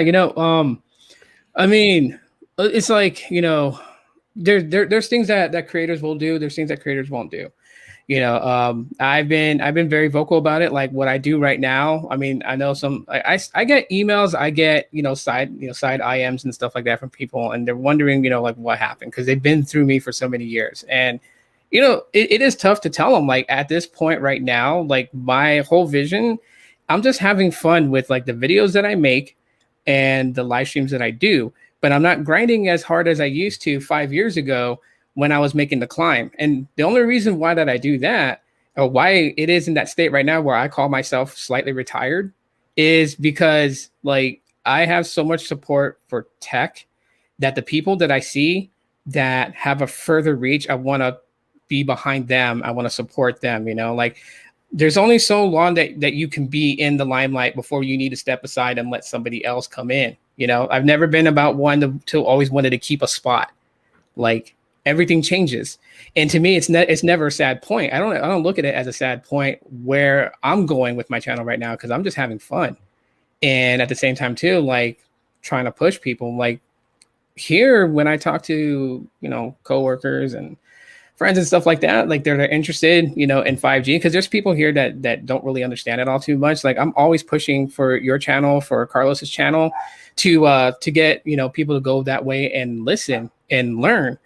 And I know you do the same, because on your channel, you will bring people on that's coming up, and you'll give them your platform for them to be discovered, which is an essence of YouTube that I think has been far lost and forgotten. Everyone's all for themselves now, as you said earlier about, less collaborations and stuff like that. They're all about themselves now, because, YouTube is pretty huge now with creators, and our tech space has grown in the last 5 years. We have a lot of personalities that talk about tech, and they're breaking in. So like this new thing with the eligibility requirements to become YouTube partnered, I see it as good or bad. Good in the sense that, it allows those people that really have a passion for this to kind of break in. But in a bad sense, those people that aren't really about it are going to break in too. But the plus side to all of it is that the ones that actually are passionate about it are going to thrive through with all their hard work. And the ones that were in it for a quick buck are going to give up, and they're going to be gone. So I think it's a good idea that they kind of lowered it a little bit. Yeah. If you're coming in to turn your YouTube channel into a business, you actually have to come in with financial support. Like you have to come in with high level production. Like you cannot organically grow from the seed to the seasonal plant to the perennial to the to the forest, the succession of nature. You can't organically do that expecting to make some kind of like huge conglomerate, big YouTube channel that's financially supporting you. That is atypical. That's not typically what happens on YouTube, unless you have the financial support of some kind of a management team. Yeah. Which you've got editors, you've got video recorders, you've got personalities, you've got talent, trained professionals in production. I'm talking like cinematics and that's the only way. But then at that point, it is 100% a business. Mm-hmm. Right? You're going to be looking for affiliates. You're going to be looking for partnerships. You're going to be looking for advertisers and, the different types of, financial beneficiaries. That's what that's going to have to be for you, because you're going to literally have investment outside of your time and your dedication. It's going to become a financial investment. Yeah. Big shout out to Big John Tech Reviews. Thanks for the super chat, man. He said, must do it as always. Thank you, man. Wow. Yeah. Oh, Carlos posted something pretty long. He said, I'm in massive debt, still swipe, make sure I have enough gear. It's wild how much gear I spent on in the last 3 years. I only made 58,000 back, and this year alone I spent 10K in camera gear. Yeah, Carlos absolutely does spend a lot of money. Drones, cameras, what are those things called, man? The things, the gimbals. Oh, the gimbals, yeah. Yeah, and don't forget the audio gear, interface, microphones, the office space that he rents, stuff like that. all the lines of service for testing, the hardware, the smartphones, the laptops, the desktops. Like I know about all that, bro. I Yeah. trust, and I don't advise people to do those things. I actually discourage you from doing those things. You should be spending what you can handle, Yeah. like comfortably where it doesn't create a setback. You shouldn't be swiping your credit card, putting yourself into debt, trying to run the rat race, especially if Yeah. it's something you can't control, like the YouTube algorithm. Yeah, I agree. I mean, my thing is, I feel like and people this are is, chasing a ghost, Tito. yeah. But if, I think like one ally that, or at least one advice I would give as an ally to somebody that's coming up as a creator, like, yeah, I agree with that 100%. Like, don't put yourself into any type of debt, that you're not going to be able to come back out of, especially in the very beginnings of things, right? Like, manage your money wisely, but use your creativity. Like some people, like when I tell them how I shot certain videos, and then I let them know that I ghetto rigged everything. So I'm not using anything massively expensive. I didn't buy anything to get that type of look. I used editing software that was free. I like if you have to dig that deep to kind of just find some sort of way to kind of bring a presentable content to your viewers, like the ultimate thing that I've noticed when I started telling people like what I did, I've noticed a lot of feedback that was just like, they noticed back then, like how hard I was working at this, because I'm a one-man band. I don't have management. I don't have a lot of people like around messing with my stuff. Everything's done by me. And I would say the same thing, like use your creativity. Even if it seems silly to you in your mind, try it out. Don't be afraid to do those types of things and to try to get the results you're aiming for. I'm more right now just kind of like I put myself in a retro class where I'm kind of going with that old school, 2010, 2012 type, videos where I'm not putting any like intros or anything in my stuff. It's just straight shot. And, I may do some editing. I may mess with the audio a little bit and then upload it.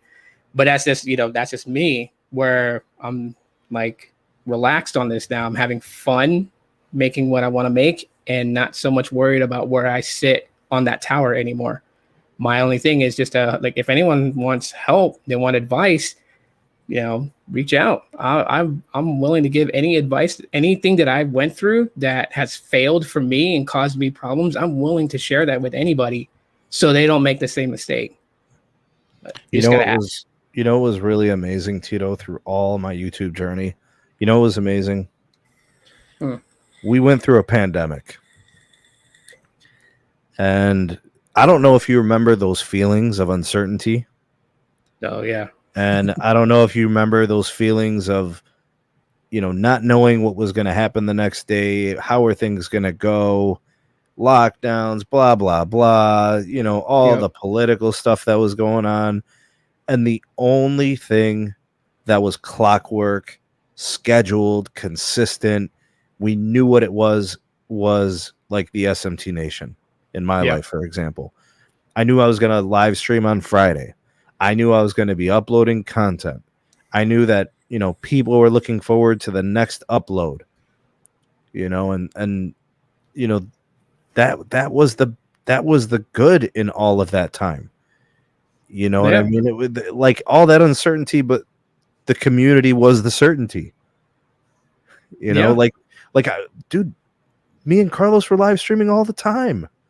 We had you on the show a few times during all that stuff. Yeah, it was fun. Yeah.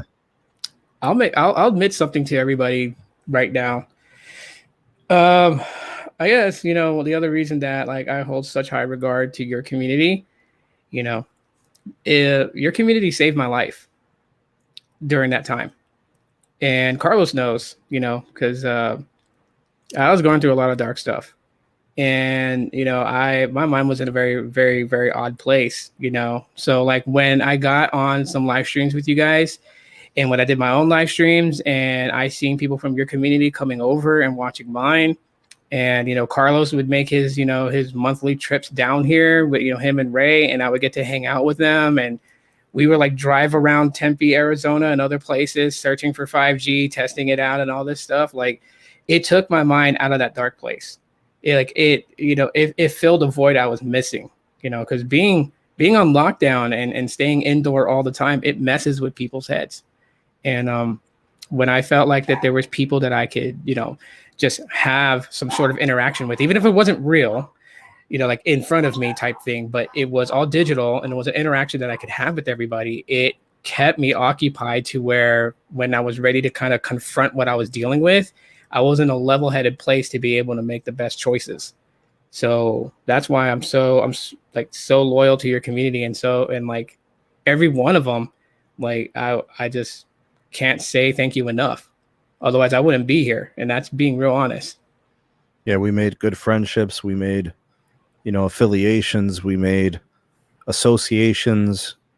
Some are just, very cordial interactions, and other things are more like friends, and brotherhood. We've had all those things through the community. Yeah. It's been the best part of the journey. I've said it before. I'll say it again. Life is about relationships, that you have with the good people in your life.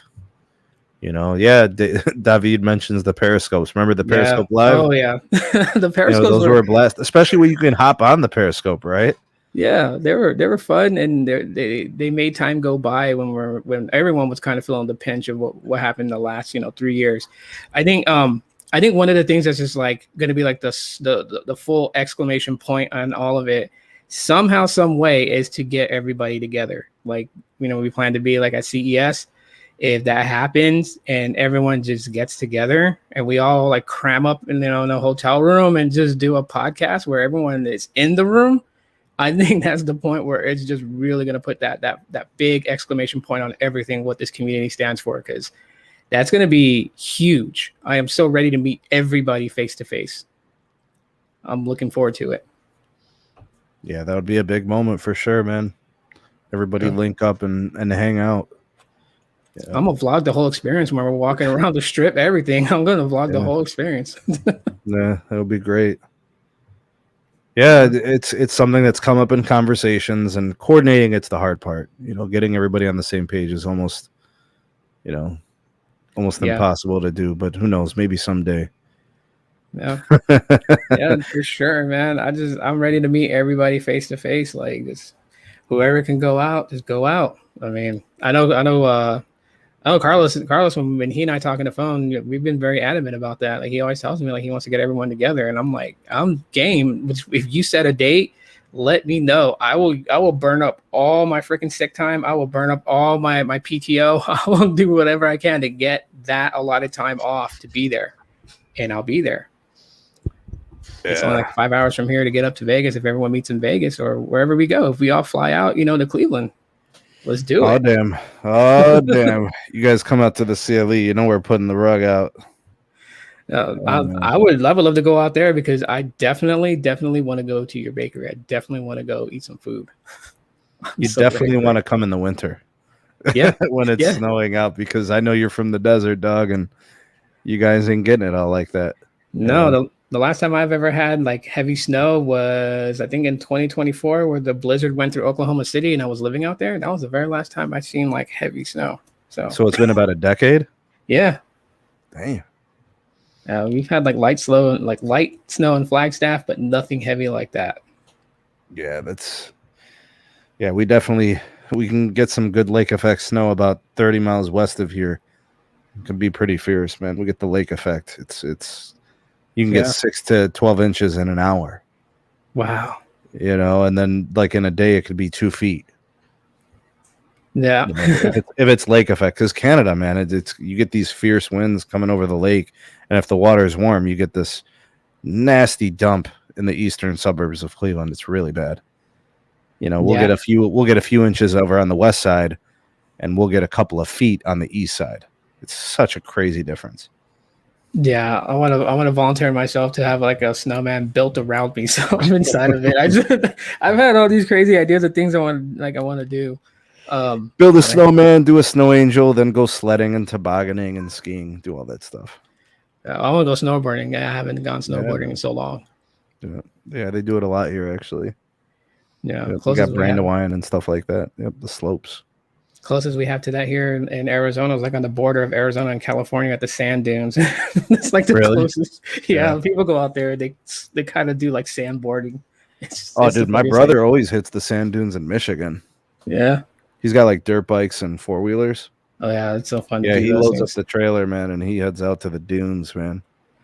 I almost died doing that once with my friend 3 years ago because I rolled an ATV on me when I was like whipping a turn really hard on the face of the like on the slope, and it rolled on me. But luckily that sand was soft. It kind of pushed me in. I was like, man, if this was hard terrain, yeah, I've been crushed. Yeah, man. Experiences. It's all part of life, man. Yeah, you gotta take them, man. I tell people all the time, live. Like, don't just live on your phone. Live in the world and do things. Don't forget to do those things, man. They matter. Yeah, I've actually been running a lot lately. You know, getting back on my runs. I ran like, I think at least 4 days this week. Nice. Yeah, I ran at least 4 days, and I feel good. My legs are a little sore, you know, and got a little bit of some shin soreness. But Yeah. I mean, I used to run like this all the time, even longer distances. Obviously, I weighed a lot less. Back in the day, I was like 160 pounds. I'm like 195 right now, maybe 190. So it's a lot harder, and I'm older. But you know, it allows you to clear your mind. It gives you time to think. You know, Yeah. you're getting the fresh air, you're getting the sun on you, you know, and then you're pushing yourself physically to new limits that maybe you didn't think you could do anymore. You know, for Yeah. me, like different types of like sprint intervals. I've been doing a lot of that stuff. I think next week I'm going to switch up. Mhm. Instead of doing like the multi-mile runs, I think I'm going to go do wind sprints on hills. Oh wow. Right. So, you know, me and the little one, we'll probably pack a cooler. We'll find a big hill. I'll do sprints. There'll be like a playground area or something, and then, you know, jungle gym and slides and Yeah. swings, whatever. So, and then I'll do my sprints, man. Yeah, I know. With me, basically, because like one of the things I love to do that gives me that same type of time to just kind of like think about things and just kind of like vent out stuff that's like stressing me out is actually like hiking the mountains out here in Phoenix. So I like hit the trails. Some of my favorite ones are the ones that actually like require a vertical climb. I love those ones because it's not like intense like mountain climbing, but it gives you kind of that a little bit. I mean, it's not that high of a wall face, maybe about like 20, 30 feet up. But I mean, it's still, the physicalness, doing all that physical work, really, yeah, it's really good. Like I don't know, working out, you just get that really good feeling afterwards. Like you're clean. I don't know if that's the same for you, but that's how I feel like after I do like an intense Kind of like a workout. detox or something. Yeah. It is, my body feels so much better. I mean, yeah, you get the pains, the muscle aches and stuff like that, but that just is like a key indicator that you did push yourself, that you weren't just like slacking on it, but you feel cleansed. And that's why I love to do like the hiking and everything. And of course, going back to the gym now that gyms are like 24 hours here. Mm-hmm. Yeah, it's gonna be so much better to go because I'll have the time after work. Yeah, you know me, dog. I love the gym. I love the weights. Yeah. You know, that's my place of zen. I could hit the weight room for an hour, and that's like the holiest site for the SMT, man. Deadlifts, squats, bench press, the whole thing. I love it, man. You know, push myself physically, and well, I kind of wish I had an ice bath. Yeah, sometimes I'm all sore and tired and beat up, and I'm just like, man, I wish I could just dip in some cold water and ice. Yeah. Yeah, I mean, that'd be great. Plus, too, like the coyotes here, I haven't seen any in a while since we started cracking that hashtag save the coyote. I haven't seen any in a while, so I don't know if they're listening on the airwaves or what. Oh damn, man, they might be tuning in. We got at least one or two families of coyotes in the Cleveland area. They're not really native to this region, but of course they can travel and they move. Right, they're nomadic, so they'll move around and roam. And I think there have been some sightings, but they're kind of skittish. Yeah. So they're not going to be hanging around your house, in broad daylight and stuff like that. So, well, they do here. They're brave here. They will go into your Oh, backyard okay. See, you guys got a different situation. They're pretty skittish here. Some people have claimed to have seen them at night, moving around and kind of navigating. And I'm sure, their hunting is probably going to be kind of like unusual because of it's very developed here, right? Oh Even though yeah. some suburban areas are very like wooded, Hmm. it's there's still a lot of streets. There's a lot of concrete and asphalt and stuff. So some of the traffic and stuff probably throws them off and gets them moving a bit. Oh yeah, that will definitely change like their habits. Because over here it's I mean yeah we have like downtown Phoenix and everything is really built out, but they're mostly like on the outer rim of like the Phoenix and Tempe, Mesa, Scottsdale area. So when you hit those trails to go hiking is when you really kind of find them. And like I haven't seen any in a while, like being honest. And the last one I saw had a guy crying on the trail. He was like freaking out because one had crossed his path and kept coming back into the path looking at him. And I was just like, dude, I mean, there's rocks, there's stuff, carry a knife with you because that's what I do.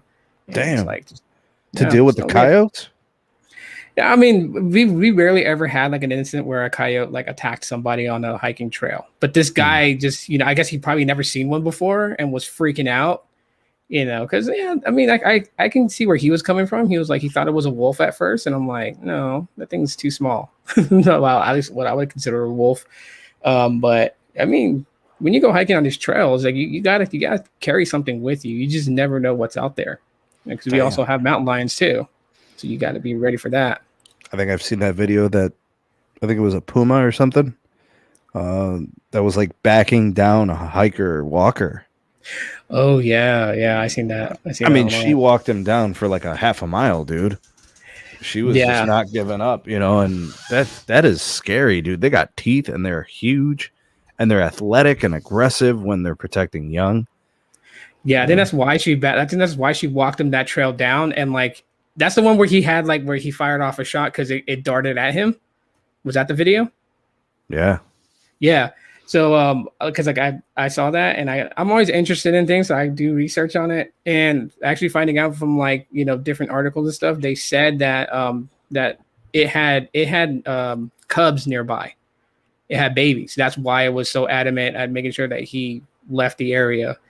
But yeah, you have to be like here on the trails here. You have to be very focused, on your surroundings, because these mountain lions here don't play, and they blend in very well with the trails. Like the type of plant that we have out there, it's really all dusty and everything, and the color of their fur, they blend in, and they can come up on you quick.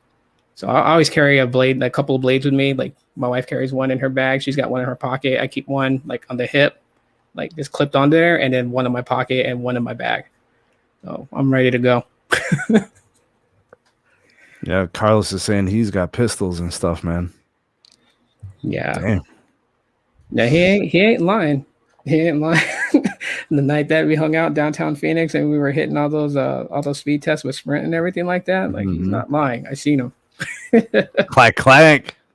That's why, like, at first when he was like, he made me carry like 3 or 4 phones of his, and he's like, carry these ones for me and do the speed test and everything. I'm like, man, we're downtown Phoenix. There's drunks, there's crackheads, there's all kinds of people, and I got like $4,000 worth of phones in my hand. But then in his bag, he's ready for anything. So I felt better after seeing that. Like, oh, okay, yeah.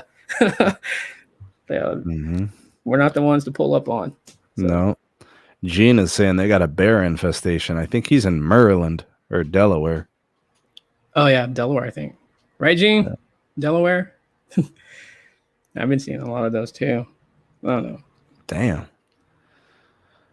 Yeah, I don't know what type of bears y'all got over there, man. But are they the kind that climb trees? Because I think it's black bears that climb trees. I think so. And black then like bears, brown bears and the grizzly bears, they're the big ones. Yeah. I mean, no damn trees, bro. There's a little thing called physics, bro. Those things are not climbing trees, dog. It's just Yogi Bear looking for the picnic basket. That's right. I have not watched those cartoons in so long. It's so nostalgic hearing that Yogi Bear or Augie Dog and Dad. Hey man, I just watched that new Transformers movie, Rise of the Beast. It was good, man. Okay, I'm gonna go see it. It was good. It had those the Cybertronian elements. You know what I'm talking about? The old Transformers elements. Oh, okay. So they're bringing that in now. They're not. Yep, and then of course, like they implemented the whole Beast Wars thing. Yeah. Right. You remember that from back in the day, the series? Oh yeah. Yeah, I remember that. So yeah, man, it was good. It's a good movie. Optimus and everybody's in there, and Yeah, That's it was good good. that they brought those elements in because I mean, like, the first couple of movies of Transformers, I mean, I liked them, it was fun to watch them, but being somebody that grew up on that, watched, the cartoons in the morning, collected the toys and everything, just whatever I could on Transformers, that was one of my things.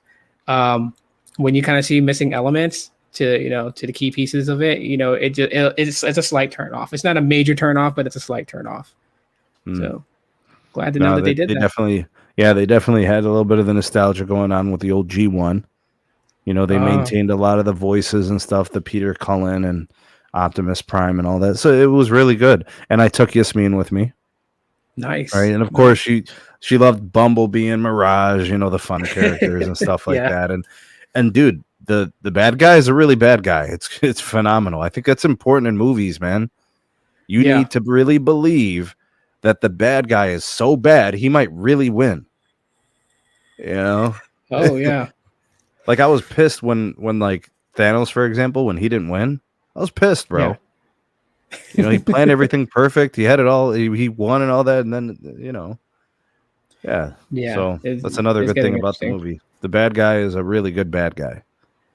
That's good because it always sets that good element. So I'm happy to hear that. I was like, I don't know. I think like one movie that I would really want, but I don't know if I want Michael Bay to direct it. But I would really love them to actually like put Voltron into effect because that's something that hasn't been touched in so many years. I haven't seen any, at least in America, any reboots of Voltron or nothing. Like it's Yo, Tito, you remember when I used to have my moderators form Voltron? yeah, yeah. That's why it was so fun for me when you did that because it was like it's nostalgia, dude. You said that, and I'm thinking I'm actually visualizing when I was a kid watching it, and just Voltron. They need to do that movie. Yeah, they do It'd be that, cool to see. and sometimes I'll hit you with the snarf snarf. Oh yeah, With the Thundercats.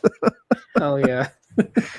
Yeah, that's why when like like I took Yasmin with me to the Transformers movie, just give them a taste of what it was back in the day. The stuff that we used to watch and was in our era, in our genres of entertainment. So we're like actually going each week to a new movie.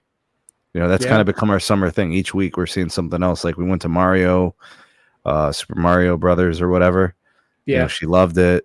Bowser and Princess and all that, and Mario. And then we did the Transformers, and then we just watched Elementals. Yeah. Fire and water and stuff. So like, and she's like, can we do the 3D? Like she wants to wear the glasses and see all the cool. She's like, well, look, it's like the stuff's right in front of you. She's digging the experience. She's like engaged and immersed into that whole, interaction with the effects, Yeah. That's awesome, man. And That's like, cool. popcorn and slushies and all that stuff. It's all part of the experience, Yeah. I remember when movie theaters back in the day used to have that hidden image. They used to have hidden images in the opening, like where they had like all the trailers to the movies and stuff like that, and then they would play this image. You wouldn't see it, your mind would subconsciously see it, and it was an image of a popcorn, which got you to want to get up and go to the concession stand to get popcorn. And I remember when that was outlawed because like my dad got a hold of a film reel that he knew had that in there, and he showed it to me. So like my dad will always show me some really cool stuff, and that's the reason that like with me and my kids, like I try to do as much as I can and encourage them to do the things that they kind of dream to do. Just because like today, I feel like that's like something that we're fighting for, like keeping those types of things, those traditions, those bonds with the child and the parent situations. I fear that that's getting washed out by like a lot of stuff that happens today. And so like I'm very adamant in supporting parents that want to do things with their kids, and I show recognition to it just because I feel like it needs to be recognized so that more people do it and we don't lose that essence. Because I'll tell you, being a dad for me is amazing. I love it. It's like it's an experience that I've never had before, and it changed me for the better. And I just love being able to do all these weird things. Like me and my kids, we've been camping out in the backyard on the weekends. Like I put a tent in my backyard, so we would just hang out there at night and just like camp with like the fire pit going. It's so cool. Yeah. So what you get to do in that position is you create traditions, Yeah. right? You create moments. You build stronger bonds. And those are the things that really matter, bro. Yeah. And then the things that happen, you story tell 5, Yeah. 10, 15, 20 years down the line. Hey, you remember that time when such and such, slipped and fell in a pile of elephant dung? Like you'll tell each other about it, and they'd be laughing and telling stories. Yeah. Nobody ever says, "Oh, you remember that one time you were on the iPad and I was on my phone and we were on Instagram?" Like that's Yeah. not a thing. Yeah, no, that's not a thing. That's why I want my kids to have those traditions to pass on to their kids. And ultimately I just want them to know that, their dad is there, that their dad loves them, and that no matter what they do, it could be the craziest idea to come up with. But if I see it in their eyes that they believe they can achieve it, I'm so behind it, and I just don't want them to lose that. Like my daughter, for compared to like a lot of her classmates and everything like that, they do pick on her a little bit because she still has like child tendencies. But that's just because like I kind of instilled that like don't grow up too fast, like enjoy your your childhood, enjoy your coming into adolescence and everything like that. Don't try to be an adult, because then you're gonna regret, you're gonna miss those years that you could have done all these things, but you were so hell bent trying to act grown. And yeah, I just don't want to do that. Watching Yasmin, just all that energy, right? All that enthusiasm, all that pep, dude, it's just infectious. She asked me, Daddy, can we do this? That absolutely. Yeah. Like whatever you want to do, let's do it. Can we go here? Can we go play? Can we do? Yes, absolutely. I try to never say no to her, when it comes to stuff like that. And sometimes things aren't possible at the moment. It's more about not now, but later, we will. And then of course you do it, you follow through, but those are the things, man, the experiences, and now I got my second, she's just a few months old and stuff like that. And, the family's getting bigger and the time's getting, becoming more of a priority, Yeah. Wow, man. Yeah, you're getting there because I got my football team. What do you got? You have 2 or 3 boys? I have 3 boys. I have 2 girls. So 3 boys. Okay. Yeah. I think the ratio is good. So 2 older brothers to protect the sisters, and 1 younger brother to snitch on them when they try to do something they're not supposed to do. Yeah. But I mean, so far, that's one of the things that I kind of like trip out on. Like I look at the way that they are. I kind of just watch the things that they do. Like I know my oldest daughter wants to be a teacher. She's too shy to talk to you about it. I'm trying to get her to talk to you about it because I'm like, I know someone that's a teacher. but she does there's like a couple of videos on TikTok. I'll probably link them to you. You can see it later. But like I catch her in those moments, like when her younger sister and brother are out of the room, and then she's in the room by herself. Like she like pretends she has a class and she's doing it all. Like she's teaching math, she the disciplinary stuff that that she deals with in school. She regurgitates that back in the in her room. And she always asks me like, how come I don't pick on her for it? It's a weird question she ever asked me, but I told her like, I don't pick on you for it because I admire it. Like if this is something you want to do when you get older, I stand behind you 100%. You'll get there. You could go ahead and point her to this point in the live stream. We're at 153 minutes or an hour and 53 minutes. But if there's things I could tell her, if she thinks that she could do it for 50 years and she would be satisfied, fulfilled, and feel like her time was being rewarded, like she found intrinsic internal happiness, and the money was enough, right? Because you got to pay your bills, but the reward was there, and she feels like that's the thing that she needs to do for the rest of her life.